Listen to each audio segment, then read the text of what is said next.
Assalamualaikum warahmatullahi wabarakatuh. Perkenalkan, nama saya Izal Jibril Winar dengan NIM 33321707071. Di sini saya akan membahas soal dari ujian tengah semester mata kuliah sistem tertanam. Soal yang pertama yaitu buatlah diagram skenario hubungan input-output terhadap waktu dan state chart finite state machine dari kasus saklar on-off berikut. Yang pertama ada input, dua buah switch push button, ada output LED merah dan LED biru. Push button 1 yang ditekan satu kali singkat untuk menyalakan LED merah. Push button 2 ditekan dan ditahan 1 detik untuk menyalakan LED biru dan push button ditekan dan ditahan 2 detik untuk mematikan LED.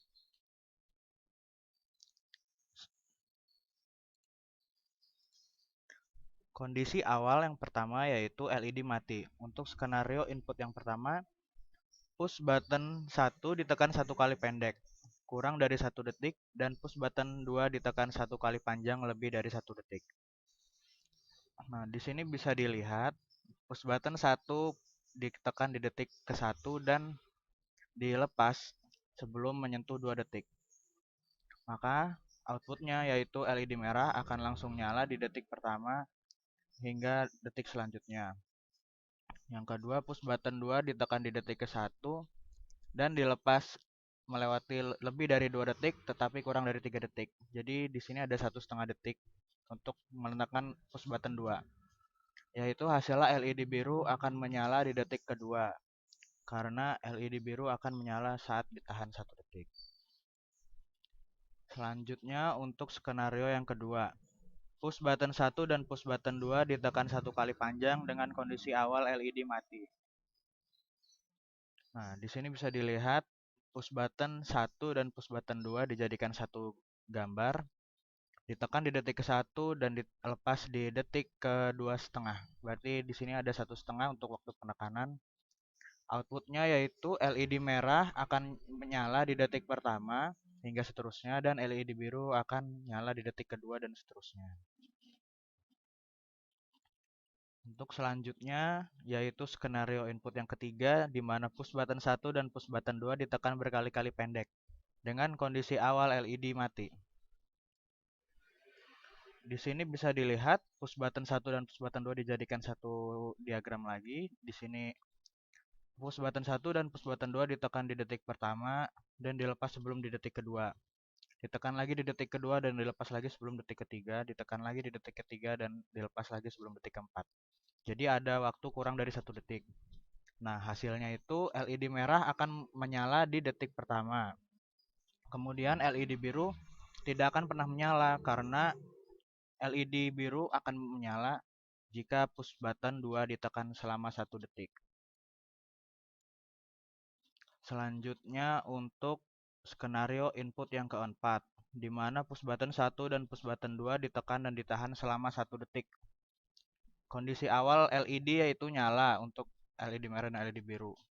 Bisa dilihat di sini push button 1 dan push button 2 ditekan di detik ke-1 dan dilepas di detik kedua. Berarti ada waktu penekanan selama 1 detik. Maka outputnya yaitu LED merah akan tetap menyala dan tidak akan mati, LED biru juga akan tetap menyala dari awal dan tidak akan mati. Nah, untuk skenario input yang kelima, yaitu di mana push button 1 ditekan selama kurang dari 1 detik dan push button 2 ditekan selama 2 detik dengan kondisi awal LED nyala. Di sini bisa dilihat push button 1 ditekan kurang dari 1 detik.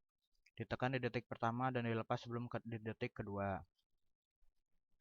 Nah, untuk outputnya ini LED merah akan tetap menyala. Dan untuk push button 2 ditekan di detik pertama dan dilepas di detik ketiga, yaitu jadi waktu penekanan ada 2 detik. Nah, hasilnya yaitu LED biru dari yang awalnya nyala, kemudian akan mati di detik ketiga. Karena di sini bisa dilihat push button ditekan dan ditahan 2 detik untuk mematikan LED. Selanjutnya untuk skenario input yang keenam yaitu push button 1 dan push button 2 ditekan dan ditahan selama lebih dari 2 detik. Kondisi awal yaitu LED nyala. Di sini bisa dilihat diagramnya. di mana ada push button 1 dan push button 2, ditekan di detik pertama dan dilepas setelah di detik ketiga. Maka hasilnya di sini ada LED merah yang awalnya nyala akan mati di detik ketiga, dan LED biru yang awalnya nyala dan mati di detik ketiga juga.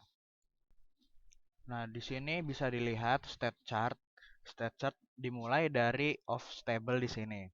Apabila off stable memiliki input 1, maka akan menuju ke state on awal. Apabila off stable ini memiliki input 0, dia akan kembali lagi di state of stable. On awal yang memiliki input 1 akan kembali mengulang ke on awal, ke state on awal kembali.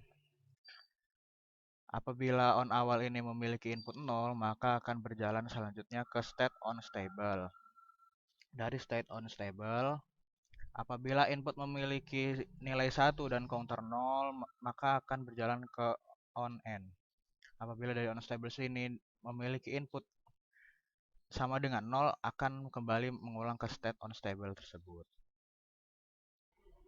Dari state on end akan masuk ke sebuah percabangan di sini. Apabila counter memiliki nilai lebih dari sama dengan batas, maka akan berjalan ke state of awal. Apabila counter tidak melebihi batas, maka akan kembali mengulang ke state on end. Nah, dari off awal ini apabila memiliki input sama dengan 0, akan berjalan ke state of stable. Apabila memiliki input 1, maka akan mengulang kembali di state of awal tersebut. Jadi demikian penjelasan untuk soal nomor 1. Selanjutnya di soal nomor 2 yaitu buatlah flowchart dari source code program interrupt berikut. Nah, jadi di sini ada beberapa proses. Yang pertama ada setup, yang kedua ada loop, yang ketiga ada interrupt ketika button 1 ditekan dan interrupt ketika button 2 ditekan. Nah, di sini bisa dilihat akan dibagi menjadi 3 flowchart. Yang pertama ini buat flowchart utama, yang kedua untuk flowchart interrupt 1, dan yang ketiga untuk flowchart interrupt 2. Flowchart utama akan menjalankan sebuah inisialisasi, yaitu sesuai void setup di sini. Pin 13 akan sebagai output LED, kemudian kita inisialisasi attach interrupt ketika push button 1 ditekan, dan inisialisasi interrupt ketika attach interrupt ketika push button 2 ditekan. Selanjutnya, di sini ada sebuah loop. Loop di sini merupakan sebuah proses di dalam fungsi ini, di mana isinya yaitu LCD print akan menampilkan jumlah counter dengan variabel i. Lalu i akan ditambah dengan nilai 1 atau dilakukan increment, dan selanjutnya akan diberi delay 1 detik. Nah, di sini akan mengulang kembali loopnya di proses ini. Nah, apabila push button 1 ditekan, maka akan menjalankan sebuah start interrupt 1. Start interrupt 1 ini memiliki proses yaitu output sama dengan low. Kemudian di sini LCD akan set kursor dan LCD akan menampilkan perintah interrupt 1. Nah, apabila interrupt selesai dilakukan, akan kembali ke proses yang awal di sini. Selanjutnya, apabila push button 2 ditekan, maka akan menjalankan interrupt 2. Interrupt 2 ini memiliki proses output sama dengan high, kemudian LCD set kursor, dan yang ketiga LCD akan menampilkan interrupt 2. Dan apabila interrupt selesai akan kembali ke proses ini. Di sini interrupt 1 memiliki output sama dengan low, artinya LED akan mematikan, maka perintahnya itu akan mematikan LED. Nah, untuk interrupt 2, apabila push button ditekan, maka akan menyalakan LED karena di sini output sama dengan high. Jadi demikian untuk penjelasan soal nomor 2. Selanjutnya untuk soal nomor 3 yaitu dibagi menjadi dua jenis soal. Yang pertama A dan B. Yang A itu adalah tentukan kesalahan atau kekeliruan concurrency yang mungkin terjadi dari hasil eksekusi program di atas. Nah, di sini merupakan source code program concurrency.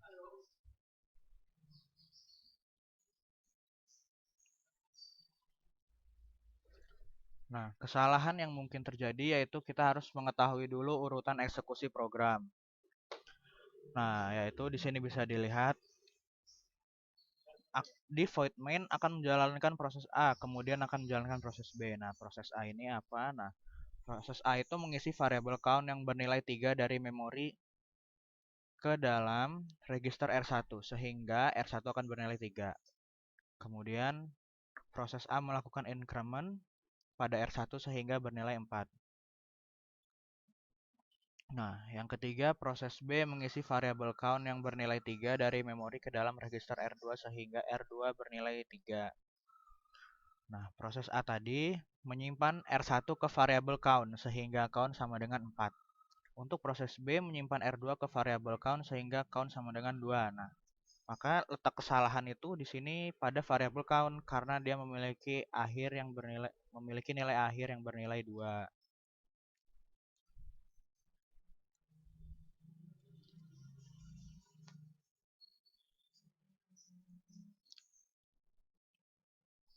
Selanjutnya, soal nomor 3B yaitu tuliskan alternatif perbaikan source code di atas agar tidak terjadi kembali kekeliruan concurrency.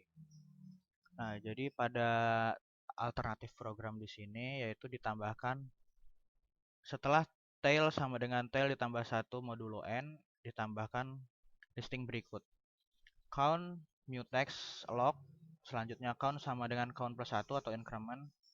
Selanjutnya ditambahkan lagi count mutex unlock.